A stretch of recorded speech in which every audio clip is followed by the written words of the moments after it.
नमस्कार दोस्तों, आप सबों का स्वागत है। क्लास 10th इकोनॉमिक्स का इम्पोर्टेंट ऑब्जेक्टिव प्रश्न। यह सभी प्रश्न बिहार बोर्ड मैट्रिक फाइनल परीक्षा सामाजिक विज्ञान में बार बार पूछे गए हैं और पूछे जाएंगे, तो आप इस वीडियो को अंत तक जरूर देखें। अगर आप क्लास 10 सामाजिक विज्ञान में अधिक अंक नंबर लाना चाहते हैं 2025 में, तो देखिए पहला नंबर प्रश्न है, अर्थव्यवस्था के कितने प्रमुख क्षेत्र हैं? अर्थव्यवस्था के कितने प्रमुख क्षेत्र हैं? Option A 1, option B 2, option C 3, option D 4। अर्थव्यवस्था के कितने प्रमुख क्षेत्र हैं? तो 3। ऑप्शन नंबर सी बिल्कुल सही है। पहला हो जाएगा, देखिए अर्थव्यवस्था का प्रमुख कितने क्षेत्र है? 3। तो पहला है कृषि क्षेत्र, दूसरा है औद्योगिक क्षेत्र, तीसरा है सेवा क्षेत्र। आगे आपको प्रश्न मिलेगा। आइए दूसरा नंबर प्रश्न देखते हैं। दूसरा नंबर प्रश्न है, निम्न में से कौन से देश में मिश्रित अर्थव्यवस्था है? निम्न में से यानी नीचे जो देश दिया गया है ऑप्शन में, उनमें से कौन से देश में मिश्रित अर्थव्यवस्था है? Option A America, option B चीन, option C Bharat, option D इनमें से कोई नहीं। निम्न में से किस देश में मिश्रित अर्थव्यवस्था है? तो भारत में। ऑप्शन नंबर सी सही है, भारत में मिश्रित अर्थव्यवस्था है। 3 नंबर प्रश्न देखिए, निम्न में कौन प्राथमिक क्षेत्र कहा जाता है? निम्न में कौन प्राथमिक क्षेत्र कहा जाता है? ऑप्शन ए सेवा क्षेत्र, ऑप्शन बी कृषि क्षेत्र, ऑप्शन सी औद्योगिक क्षेत्र, ऑप्शन डी इनमें से कोई नहीं। तो प्राथमिक क्षेत्र कहा जाता है कृषि क्षेत्र को। ऑप्शन नंबर बी सही है। कृषि क्षेत्र के अंतर्गत आता है मत्स्य पालन, पशुपालन और कृषि। ये तीनों प्राथमिक क्षेत्र हो गया। सेवा क्षेत्र होता है तृतीय क्षेत्र। सेवा क्षेत्र होता है तृतीय क्षेत्र। सेवा के अंतर्गत आता है बस, सरकारी बस, रेलगाड़ी, हॉस्पिटल, स्कूल, ये सभी सेवा क्षेत्र है। द्वितीय क्षेत्र होता है औद्योगिक क्षेत्र। औद्योगिक क्षेत्र के अंतर्गत आता है फैक्ट्री, कारखाना। अगला प्रश्न देखिए, भारत में सेवा क्षेत्र को सामान्यतः कितने भागों में बांटा जा सकता है? भारत में सेवा क्षेत्र को सामान्यतः कितने भागों में बांटा जा सकता है? 2 भागों में। ऑप्शन नंबर ए सही है।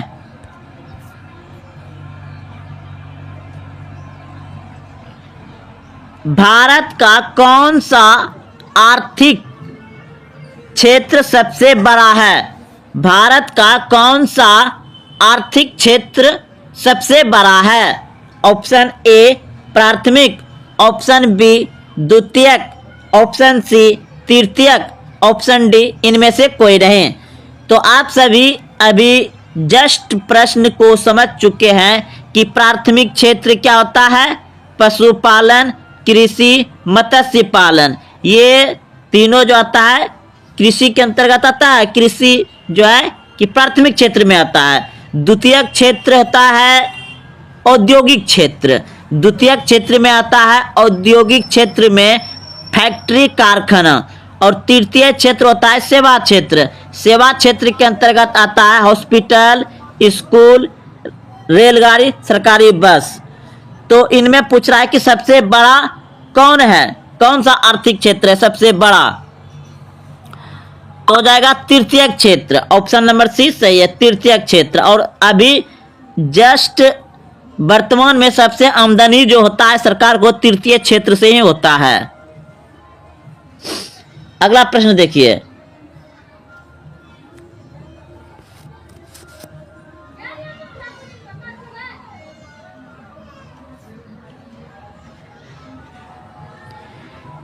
किस क्षेत्र को द्वितीयक क्षेत्र कहा जाता है? किस क्षेत्र को द्वितीयक क्षेत्र कहा जाता है? किस क्षेत्र को द्वितीयक क्षेत्र कहा जाता है? औद्योगिक क्षेत्र को, ऑप्शन सी। कृषि क्षेत्र को प्राथमिक क्षेत्र कहा जाता है, सेवा क्षेत्र को तृतीयक क्षेत्र कहा जाता है, और द्वितीयक पूछा गया है तो औद्योगिक क्षेत्र हो जाएगा, ऑप्शन नंबर सी। और अगर पूछा जाए कि भारत की राष्ट्रीय आय में किस क्षेत्र का सर्वाधिक योगदान है, तो तृतीय क्षेत्र के।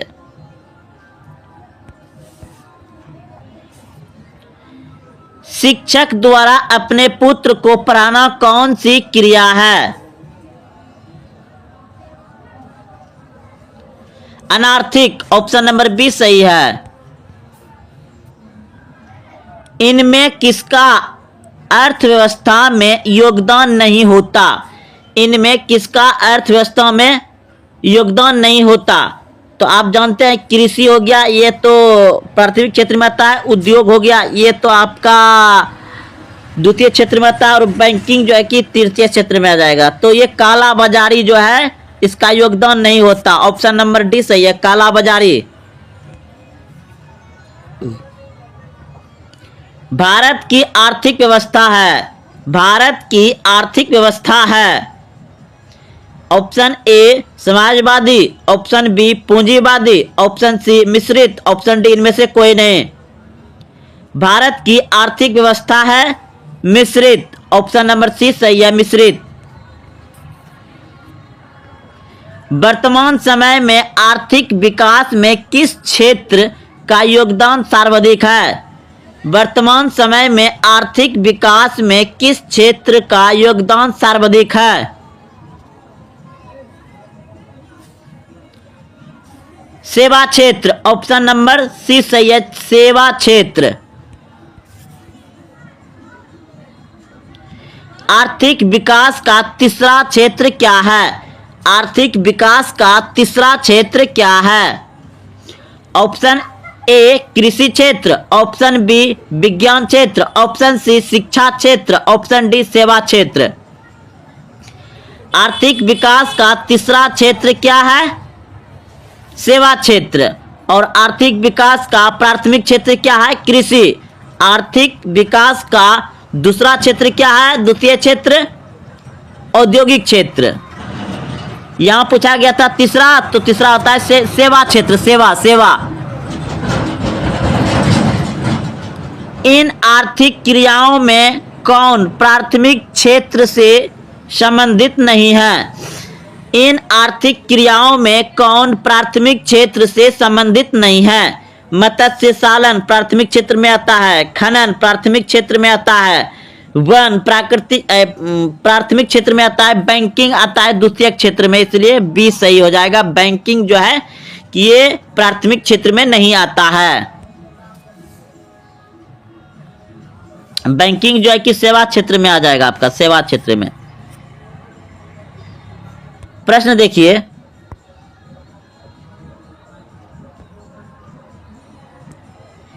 एक समाजवादी अर्थव्यवस्था में सर्वाधिक बल किस पर दिया जाता है? एक समाजवादी अर्थव्यवस्था में सर्वाधिक बल किस पर दिया जाता है?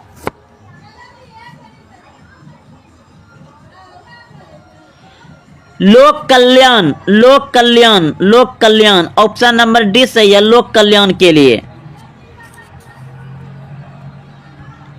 अर्थव्यवस्था के किस क्षेत्र से हरित क्रांति संबंधित है? अर्थव्यवस्था के किस क्षेत्र से हरित क्रांति संबंधित है?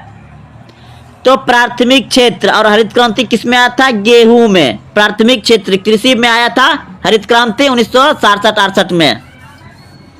और हरित क्रांति का जनक डॉक्टर एम.एस. स्वामीनाथन। योजना आयोग को भांग कर कौन सा आयोग बना? योजना आयोग को भांग कर कौन सा आयोग बना? NITI Aayog. Option number A सही है, नीति आयोग। भारत में योजना आयोग का गठन कब किया गया था? भारत में योजना आयोग का गठन कब किया गया था? तो योजना आयोग का गठन किया गया था 15 मार्च 1950। 15 मार्च 1950 को भारत में योजना आयोग का गठन किया गया था और योजना आयोग को भांग कर नीति आयोग बनाया गया। नीति आयोग यानी नीति योजना आयोग का अध्यक्ष कौन होता है? नीति आयोग या योजना आयोग का अध्यक्ष कौन होता है? लेकिन अब योजना आयोग जो था उसे भांग कर उस जगह नीति आयोग लाया गया। तो नीति आयोग और योजना आयोग एक के है, लेकिन इससे पहले आपका योजना आयोग चल रहा था। अब योजना आयोग के स्थान पर नीति आयोग लाया गया, तो उसका अध्यक्ष कौन होता है?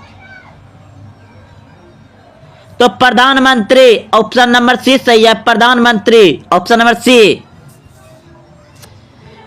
भारत में नीति आयोग या योजना आयोग की स्थापना कब हुई? भारत में नीति आयोग योजना आयोग के स्थान पर जो लाया, योजना आयोग को भांग कर जो लाया नीति आयोग, वह कब लाया गया? यानी नीति आयोग की स्थापना कब हुई? 1 जनवरी 2015। 1 जनवरी 2015। ऑप्शन नंबर ए सही है, 1 जनवरी 2015। भारत में विकास की नीति कौन सी संस्था बताती है? भारत में विकास की नीति कौन सी संस्था बताती है? NITI Aayog. Option number C सही है, नीति आयोग। भारत में विकास की नीति कौन सी संस्था बनाती है? सॉरी, प्रश्न था आपका, भारत में विकास की नीति कौन सी संस्था बनाती है? तो नीति आयोग।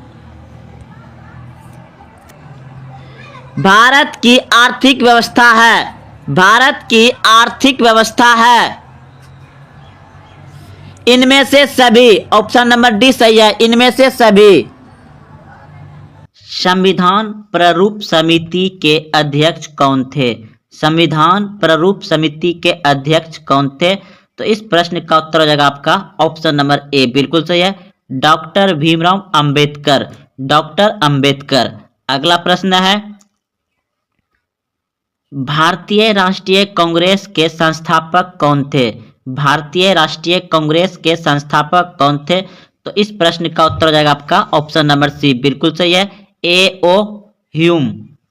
अगला प्रश्न है आपका, भारतीय संविधान की 8वीं अनुसूची में क्या वर्णित है?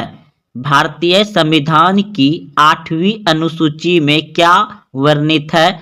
तो इस प्रश्न का उत्तर हो जाएगा आपका ऑप्शन नंबर ए, बिल्कुल सही है, भाषाओं की सूची। भारतीय संविधान की 8वीं अनुसूची में क्या है? भाषाओं की सूची, और टोटल भाषा 22 भाषा है। तो चलते अगले प्रश्न की ओर। प्रश्न है, इस समय भारत में कौन सी दलीय व्यवस्था मौजूद है?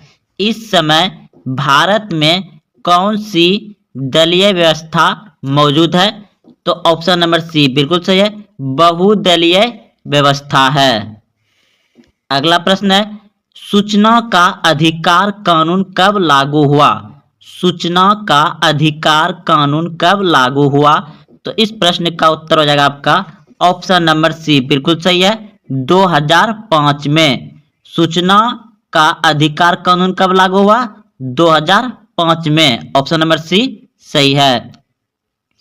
प्रश्न है, भारतीय राष्ट्रीय कांग्रेस की स्थापना कब हुई? भारतीय राष्ट्रीय कांग्रेस की स्थापना कब हुई? तो इस प्रश्न का उत्तर हो जाएगा आपका ऑप्शन नंबर बी, बिल्कुल सही है, 1885 ईस्वी में। अगला प्रश्न है, राज्य पुनर्गठन आयोग की स्थापना कब हुई? राज्य पुनर्गठन आयोग की स्थापना कब हुई? तो 1956 ईस्वी में। ऑप्शन नंबर सी सही है।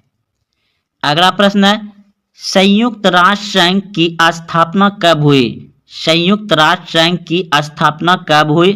तो इस प्रश्न का उत्तर हो जाएगा आपका ऑप्शन नंबर बी, बिल्कुल सही है, 1945 ईस्वी में। संयुक्त राष्ट्र संघ की स्थापना कब हुई है? 1945 ईस्वी में। अगर आपको डेट सहित पूछ दिया जाए तो क्या करिएगा?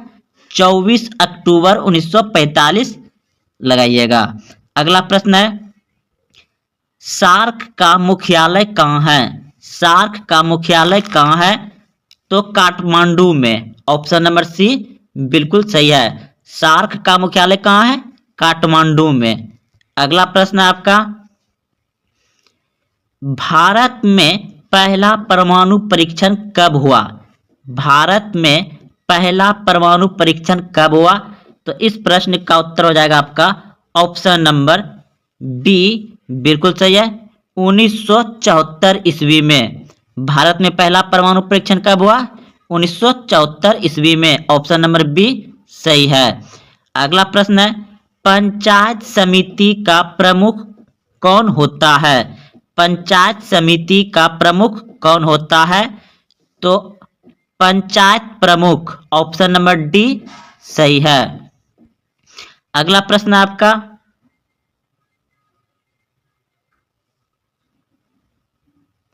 2015 के विधानसभा चुनाव के बाद बिहार में किस दल ने सरकार बनाई?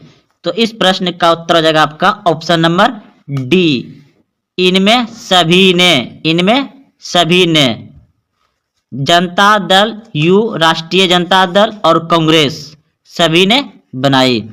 अगला प्रश्न है, सूचना अधिकार किस वर्ष लागू हुआ? सूचना अधिकार किस वर्ष लागू हुआ? तो 2005 में लागू हुआ सूचना का अधिकार। अगला प्रश्न है, एमनेस्टी इंटरनेशनल किससे संबंधित है? तो इस प्रश्न का उत्तर हो जाएगा आपका मानवाधिकार से संबंधित है। एमनेस्टी इंटरनेशनल मानवाधिकार से संबंधित है। अगला प्रश्न है, कांग्रेस का विभाजन किस वर्ष हुआ? कांग्रेस का विभाजन किस वर्ष हुआ? तो इस प्रश्न का उत्तर हो जाएगा आपका 1969 ईस्वी में हुआ। कांग्रेस का विभाजन कब हुआ? 1969 ईस्वी में। ऑप्शन नंबर बी सही है। अगला प्रश्न है, 20 सूत्री कार्यक्रम किस प्रधानमंत्री से संबंधित है? 20 सूत्री कार्यक्रम किस प्रधानमंत्री से संबंधित है? तो इस प्रश्न का उत्तर हो जाएगा आपका Indira Gandhi. Option number B सही है, इंदिरा गांधी से संबंधित है 20 सूत्री कार्यक्रम। अगला प्रश्न है, किस संविधान संशोधन के द्वारा पंचायतों में महिलाओं को आरक्षण प्रदान किया गया?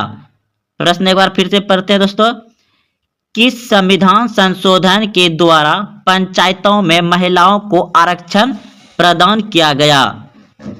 तो इस प्रश्न का उत्तर हो जाएगा आपका ऑप्शन नंबर डी, बिल्कुल सही है, 73वां संविधान संशोधन के द्वारा पंचायतों में महिलाओं को आरक्षण प्रदान किया गया। 73वां संविधान संशोधन। अगला प्रश्न आपका, भारतीय राष्ट्रीय कांग्रेस के संस्थापक कौन थे? भारतीय राष्ट्रीय कांग्रेस के संस्थापक कौन थे? तो इस प्रश्न का उत्तर हो जाएगा आपका A.O. Hume. Option number B. अगला प्रश्न है, भारत में वित्तीय वर्ष होता है। भारत में वित्तीय वर्ष होता है 1 अप्रैल से 31 मार्च तक।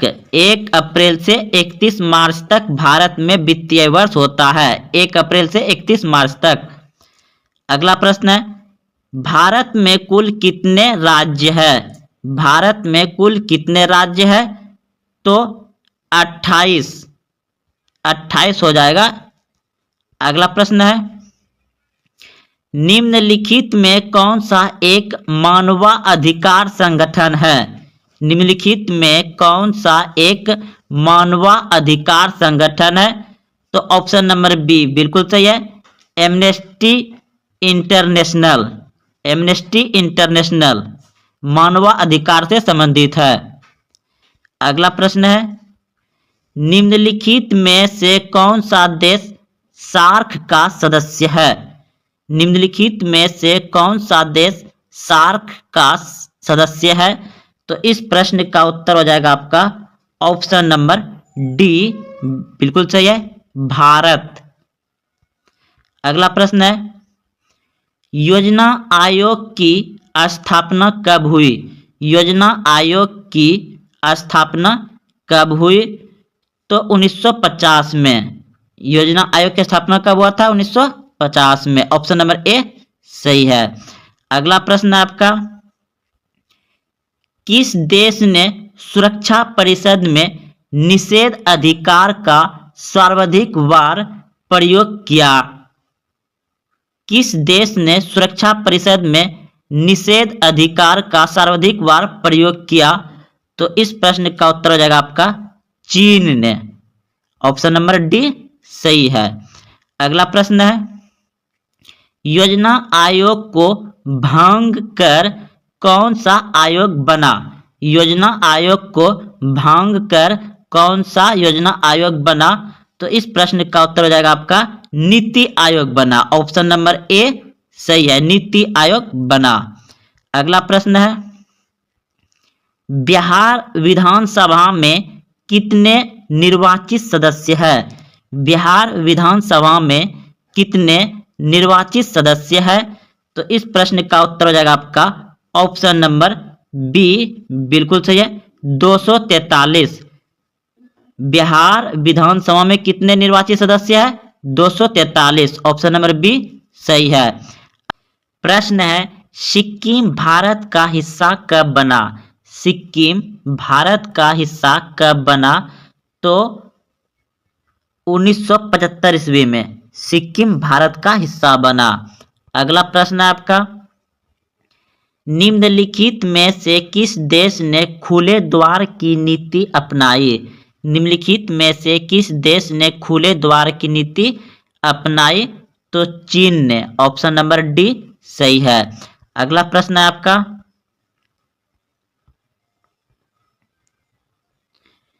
तस्कन समझौता पर कब हस्ताक्षर हुआ था? तस्कन समझौता पर कब हस्ताक्षर हुआ था?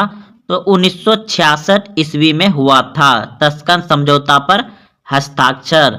ऑप्शन नंबर ए सही है। अगला प्रश्न आपका, भारतीय संविधान के किस अनुच्छेद में न्यायिक अवलोकन की शक्ति अंतर्निहित है? तो इस प्रश्न का उत्तर हो जाएगा आपका ऑप्शन नंबर सी, बिल्कुल सही है, अनुच्छेद 72। अनुच्छेद 72। अगला प्रश्न है, बिहार में संपूर्ण क्रांति का नेतृत्व किसने किया? बिहार में संपूर्ण क्रांति का नेतृत्व किसने किया? तो इस प्रश्न का उत्तर हो जाएगा आपका जयप्रकाश नारायण ने। ऑप्शन नंबर डी सही है। अगला प्रश्न है, भारतीय जनता पार्टी की स्थापना कब हुई? भारतीय जनता पार्टी की स्थापना कब हुई? तो इस प्रश्न का उत्तर हो जाएगा आपका 1980 ईस्वी में। ऑप्शन नंबर सी सही है, 1980 ईस्वी में। अगला प्रश्न है,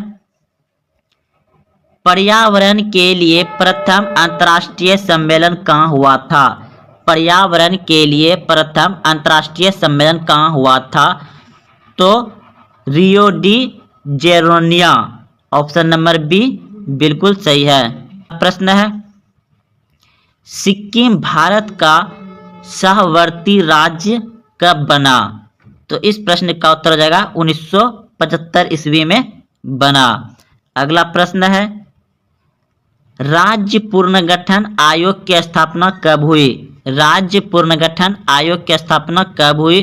तो इस प्रश्न का उत्तर हो जाएगा आपका 1953 ईस्वी में। 1953 ईस्वी में।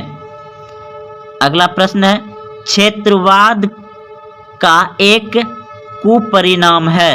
क्षेत्रवाद का एक कुपरिणाम है। तो इस प्रश्न का उत्तर हो जाएगा आपका अलगावाद। अलगावाद। अगला प्रश्न है, संघीयवादी व्यवस्था का सर्वोच्चतम उदाहरण है। तो इस प्रश्न का उत्तर हो जाएगा आपका अमेरिका। ऑप्शन नंबर डी सही है। अगला प्रश्न है, भारत में कार्यपालिका का संवैधानिक प्रमुख कौन है? भारत में कार्यपालिका का संवैधानिक प्रमुख कौन है? तो प्रधानमंत्री। ऑप्शन नंबर बी सही है, प्रधानमंत्री। अगला प्रश्न है, दशक सार्क की स्थापना कब हुई? तो इस प्रश्न का उत्तर हो जाएगा आपका 1985 ईस्वी में। ऑप्शन नंबर बी सही है। अगला प्रश्न आपका, 11 नवंबर 2008 को निम्नलिखित में से कौन सी घटना घटी? तो इस प्रश्न का उत्तर हो जाएगा आपका ऑप्शन नंबर डी, इनमें से कोई नहीं। अगला प्रश्न है, निम्नलिखित में से कौन एक गुट निरपेक्ष आंदोलन के जनक नहीं थे? निम्नलिखित में से कौन एक गुट निरपेक्ष आंदोलन के जनक नहीं थे? तो इस प्रश्न का उत्तर हो जाएगा आपका ऑप्शन नंबर बी, बिल्कुल सही है, आरफात। अगला प्रश्न है, मैकमोहन रेखा क्या है? मैकमोहन रेखा क्या है? तो इस प्रश्न का उत्तर हो जाएगा आपका ऑप्शन नंबर सी, बिल्कुल सही है, भारत एवं चीन के बीच सीमा रेखा। मैकमोहन रेखा क्या है? भारत एवं चीन के बीच सीमा रेखा। ऑप्शन नंबर सी सही है। अगला प्रश्न आपका, किसने द्विराष्ट्र सिद्धांत का प्रतिपादन किया? किसने द्विराष्ट्र सिद्धांत का प्रतिपादन किया? तो इस प्रश्न का उत्तर हो जाएगा आपका जिन्ना। ऑप्शन नंबर सी, जिन्ना ने द्विराष्ट्र सिद्धांत का प्रतिपादन किया था, जिन्ना। अगला प्रश्न है, क्यूबा संकट किस वर्ष उत्पन्न हुआ? क्यूबा संकट किस वर्ष उत्पन्न हुआ? तो इस प्रश्न का उत्तर हो जाएगा आपका ऑप्शन नंबर सी, बिल्कुल सही है, 1962 ईस्वी में। ऑप्शन नंबर सी सही है। अगला प्रश्न है, राष्ट्रीय विकास परिषद का गठन कब हुआ था? राष्ट्रीय विकास परिषद का गठन कब हुआ था? तो 1952 ईस्वी में। ऑप्शन नंबर सी बिल्कुल सही है। अगला प्रश्न है, गरीबी हटाओ का नारा किसने दिया था? गरीबी हटाओ का नारा किसने दिया था? तो ऑप्शन नंबर सी बिल्कुल सही है, इंदिरा गांधी ने। गरीबी हटाओ का नारा किसने दिया था? इंदिरा गांधी ने। अगला प्रश्न है, भारत के प्रथम उपराष्ट्रपति कौन थे? भारत के प्रथम उपराष्ट्रपति कौन थे? तो इस प्रश्न का उत्तर हो जाएगा आपका ऑप्शन नंबर सी, बिल्कुल सही है, डॉक्टर जाकिर हुसैन। भारत के प्रथम उपराष्ट्रपति कौन थे? डॉक्टर जाकिर हुसैन। यह मुस्लिम था। और अगर पूछ दिया जाए तो इस प्रश्न का उत्तर होगा आपका डॉक्टर MS राधाकृष्णन भारत के प्रथम उपराष्ट्रपति थे।